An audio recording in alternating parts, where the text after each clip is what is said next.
The new intern class showed up this week at work, and when they were going on introducing themselves, I noticed one of the ladies had a little tattoo on her wrist, and it said the number 7 times the number 70.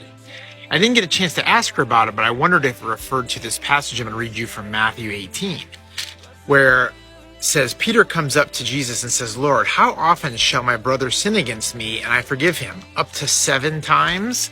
Peter thinking, hey, that's a lot. Jesus said to him, I do not say to you up to 7 times, but up to 70 times 7. So, yeah, you can do the math in your head, but that wasn't Jesus' point, was to do the math. He was saying, forgive them an infinite number of times as I have forgiven you. And forgiveness is hard.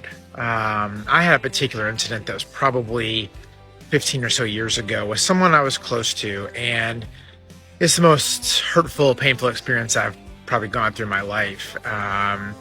They attacked me. There was some manipulation. They certainly weren't supporting me. And it was incredibly damaging to me in the relationship. And I was just bitter and angry and hurt. And I carried that for a while. And, I just said, through a lot of prayer, was talking to God about, what do I do with this situation? And just really felt strongly he was saying, you need to forgive them.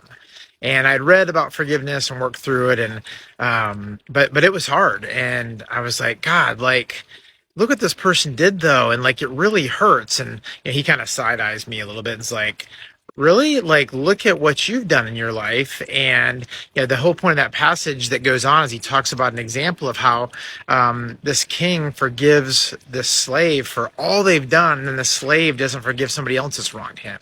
And he's like, so I've forgiven everything that's happened in your life, everything you've done, everything you will do, all of your thinking sins and your doing sins.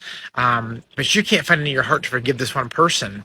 And he's like, I will help you. I'll help you with that. And so he has, over time, through prayer and just reading and just time with him, I've come to find more peace about it. I've been able to forgive. And forgiveness is not a one-time thing. It's a constant thing. And I'm not around this person all the time, but I'm around them so often. And before I know that I'm going to see them, I have to pray to forgive them again. And so what's interesting is the more I'm around them now, the situation from 15 years ago, I really don't even think about it. Like, there's still a distance between us that maybe will always be there, maybe not. But there really has been forgiveness and really just a peace that's come to me. I don't have this bitterness in me that's eating me up. And it's just been a real joyous situation. So if you really struggle with forgiveness and you struggle with holding things against people, I just encourage you to pray about it and just continually work on forgiving that person. And it'll bring you peace more than even them.